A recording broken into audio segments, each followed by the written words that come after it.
जब तक जावेद साहब आप मुझे ये फरमाइए, अब जरा टॉपिक को चेंज करते हुए आगे बढ़ते हैं। जो इस वक्त सबसे ज्यादा जी आपके जनरल साहब हम दुरुस्त करने की कोशिश कर रहे हैं कनेक्शन को।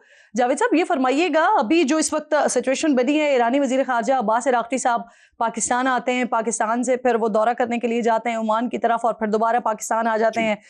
ये 24 घंटे से भी कम वक्त में दूसरा दौरा है और कल उन्होंने रवाना होते हुए सोशल मीडिया पर अपने दौरे को इंतहाई मुफीद भी कहा। फिर अमरीकी वफ्द नहीं आया, लेकिन अब डोनाल्ड ट्रंप कह रहे हैं कि वो जब चाहे फोन पर हमसे बात कर सकते हैं। तो आप समझते हैं कि जहां डेडलॉक है वहां प्रोग्रेस स्लो है, लेकिन ऐसा नहीं है कि प्रोसेस रुक गया है? जी, मेरी नज़र में किरण, अगर आप इजाज़त दें तो मैं ये कहूँगा कि मेरी नज़र में तो प्रोग्रेस हो रही है। मैं इसको डेडलॉक नहीं कहूँगा। मेरी नज़र में पहला राउंड ऑफ टॉक्स बहुत ही प्रोडक्टिव था। पाकिस्तान की बहुत कामयाब जो है वो मीडिएशन रही उस हवाले से, और उसके बाद को के आपने देखा कि बाज़ाब्ता तौर पर फर्स्ट इस्लामाबाद टॉक्स के बाद वो मीटिंग्स नहीं हुई, लेकिन बिला वास्ता और पसे पर्दा डिस्कशंस जारी रही हैं, जिसे हम कहते हैं क्वाइट डिप्लोमेसी, जो ज़्यादा इफेक्टिव होती है मेरी नज़र में। लेकिन वो ये रहा है कि क्योंकि वो मीडिया ग्लेयर में नहीं है तो हमें नजर नहीं आ रही, तो हम समझते हैं शायद कोई डेडलॉक है। मेरी नजर में बिल्कुल डेडलॉक नहीं है। हमारे field marshal general Asim Munir साहब, आप जानती हैं, खुद तशरीफ लेकर गए थे ईरान, और वहां पे वो एक दिन के बजाय 3 दिन रुके। वो सब इस तमाम मज़ाकरात का हिस्सा था, और उन्होंने जो है तमाम मामला जहां पे अगर कहीं पे गल्फ ऑफ अंडरस्टैंडिंग थी ईरान और अमेरिका के दरमियान, उसको पुर करने की पूरी कोशिश की डिटर्मिनेशन के साथ। और मैं समझता हूं कि पाकिस्तान इस वक्त एक पुल का किरदार अदा कर रहा है तेहरान और वाशिंगटन में, और कम्युनिकेशन ऑन गोइंग है।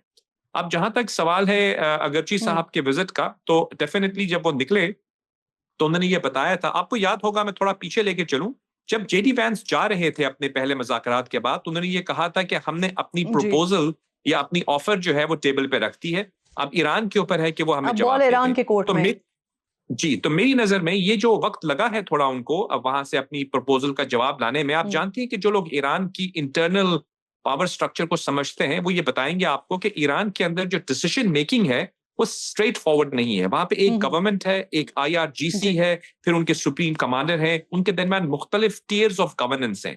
तो सबकी तायीद होना बहुत जरूरी है, क्योंकि जो भी प्रपोजल वो जवाब देंगे उसको उन तीनों जो सेंटर्स ऑफ पावर हैं उनकी तायीद होना बहुत जरूरी है। तो उन्होंने आके वो प्रपोजल वहां पे पाकिस्तान को दे दी। मेरी नजर में तो इवन आप जानती हैं कि सोशल मीडिया में सच बहुत कुछ झूठ भी बोला जा रहा होता है। कुछ लोग ये कह रहे थे कि पाकिस्तान के साथ गालिबन कोई उनकी बात नहीं बन रही, वो लोग नहीं आ रहे। झूठ पे सर, आपके झूठ से याद आया, एक और भी स्पेकुलेशन इस वक्त जारी है कि पाकिस्तान के जहाज इस्तेमाल हुआ है, या पाकिस्तान के आर्मी चीफ जो है वो खुद वजीर खारजा के साथ गए थे, तो पाकिस्तान के जहाज जरूर इस्तेमाल हुए हैं, वजीर खारजा गए थे, और जो ईरान का जहाज आया था वो ईरान वापस चला गया है। लेकिन चीफ साहब, फील्ड मार्शल यहीं पर ही मौजूद हैं, और जब वो जाते हैं तो पता होता है सबको कि वो कहाँ गए। जनरल साहब ये फरमाइए कि कल हमने ये सिचुएशन देखी जब पाकिस्तान से का दौरा मनसूख किया डोनाल्ड ट्रंप ने, उसके बाद जब उन्होंने इंटरेक्शन किया अपनी मीडिया से, तो उन्होंने कहा कि हमारे पास तजावीज़ आई हैं, लेकिन वो तजावीज़ बेहतर नहीं थी। फिर जब हमने दौरा मनसूख किया तो 10 मिनट बाद दोबारा हमारे पास तजावीज़ आ गई।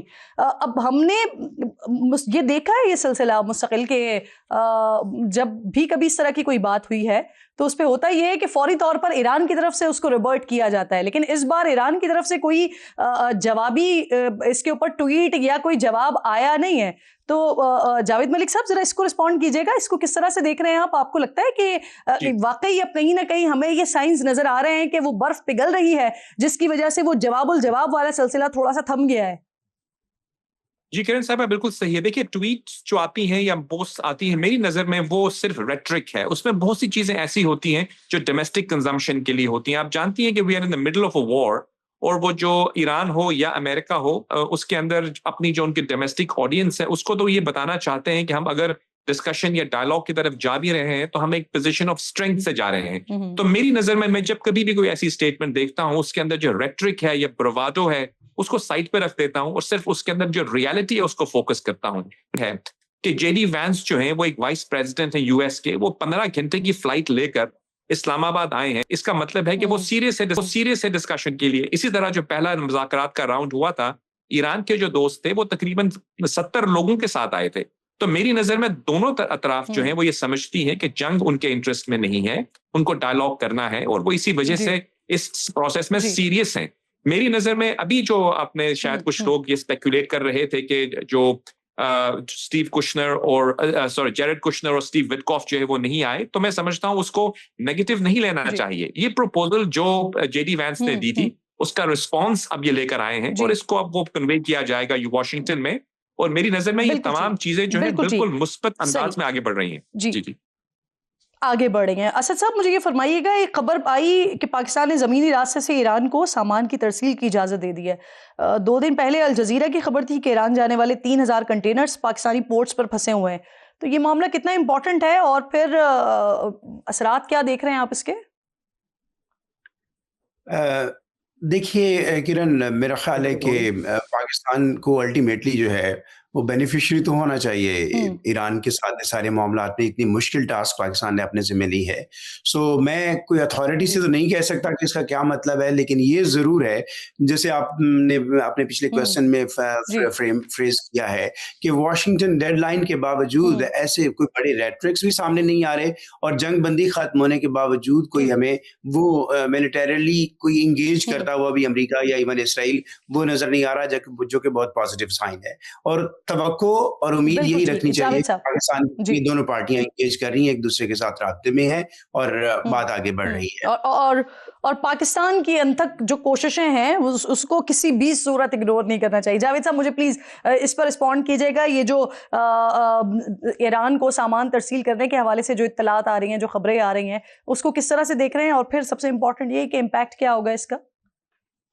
जी, मैं ये समझता हूँ कि Pakistan obviously as a neighbour उसकी आमद और रफ्त तो रहती है, लेकिन जो हमारे तो ताजिर हैं उनके दरमियान तिजारत भी होती रहती है। अब ये मैं समझता हूँ कि क्योंकि एक तरह से ट्रेड के ऊपर और ये ब्लॉकेड की वजह से गालिबन कुछ जो है वो पेचीदगियां जरूर हैं वहां पे, तो उस हवाले से ये एक प्रपोजल आई है। आई थिंक ये एक डायरेक्टिव जारी किया गया। अभी मैं इसके बारे में पूरी तरह से ब्रीफ नहीं हूँ कि इसका फ्रेमवर्क कैसे होगा। पहले तो आप जानती हैं कोई भी जब रूल बनता है तो वो एक पॉलिसी स्टेटमेंट होता है, उसके बाद एक उसका लाहे अमल तैयार किया जाता है। अब हमें देखना ये होगा कि इसका लाहे अमल कैसे बनता है, क्या ये प्रैक्टिकली पॉसिबल है, इसको किस हद तक ये लॉजिस्टिकली मुमकिन बनाते हैं, और एक फ्रेमवर्क और एक जो रूल्स ऑफ बिजनेस बनाएंगे तो उसके बाद इस पे कमेंट किया जा सकेगा कि इसका क्या पॉजिटिव या नेगेटिव इम्पैक्ट होगा। तो फिलहाल तो ये एक ऑब्वियसली जल्दी अभी से इसका एक बहुत बहुत शुक्रिया आपका। जावेद मलिक साहब आप साथ, हसन साहब आप साथ मौजूद है और जनरल जाहिद आप भी प्रोग्राम में साथ हैं। आप तीनों मेहमानों के शुक्रगुजार हूँ। नाज़रीन, कल ईरान में एक और इसराइल एजेंट को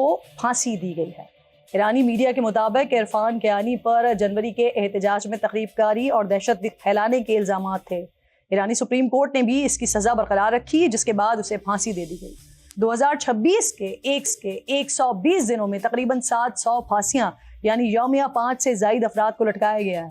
आलमी इदारों और इंसानी हुकूक की तंजीमों का दावा है कि रवा साल के इब्तिदाई 4 माह में ईरान में बगावत, जासूसी और दीगर जराइम के इल्ज़ामात में तकरीबन 700 अफराद को तख्तेदार पर लटकाया जा चुका है। सिर्फ जनवरी में 341 अफराद को फांसी दी गई है। फरवरी में 307 अफराद को फांसी के फंदे पर लटकाया गया है। 28 फरवरी को इसराइल और अमेरिका के हमलों के बाद से ईरान में 1 दर्जन से ज़ायद अफराद को फांसी दी जा चुकी है। नॉर्वे में मौजूद ईरान ह्यूमन राइट्स तंजीम के शाया डेटा के मुताबिक 28 फरवरी को ईरान पर अमरीकी और इसराइली हमलों के बाद से ईरानी हुकाम कम अज कम 3600 से ज़ायद अफराद को सहूनी रियासत के लिए जासूसी के इल्ज़ामात में गिरफ्तार कर चुके हैं। इनमें 3500 अफराद में से 767 अफराद 8 अप्रैल के सीज़ फायर के आगाज़ के बाद गिरफ्तार किए गए हैं। इंसानी हुकूक की तंजीम का दावा है कि इन अफराद को गैर मुल्की इंटेलिजेंस एजेंसीज को ईरान से मुतल्लिक़ मालूमात फराहम करने, गैर मुल्की मीडिया को हसास मकामात की तस्वीर भेजने और दहशत गर्द कार्रवाइयों के लिए सहूलतकारी फराहम करने के मुख्तलिफ इल्ज़ामात पर हिरासत में लिया गया है। 2025 में 1500 से ज़ायद अफराद को फांसियां देकर खुद ईरान ने अपना 37 साला रिकॉर्ड तोड़ दिया था। इसकी वजह जून में होने वाले इसराइली हमले बताए जाते हैं, क्योंकि इसराइल के पास ईरान के तमाम अहम तरीन अफराद की लोकेशन, मालूमात और नकलो हरकत की डिटेल्स मौजूद थी। शुबा जाहिर किया जाता है कि बहुत सी मालूमात ईरान के अंदर से फराहम की गई थी, जिसके नतीजे में ईरान की मुसल्लह अफवाज के चीफ ऑफ स्टाफ, पासदाराने इनकलाब के सरबरा और 6 जोहरी साइंसदान मारे गए थे।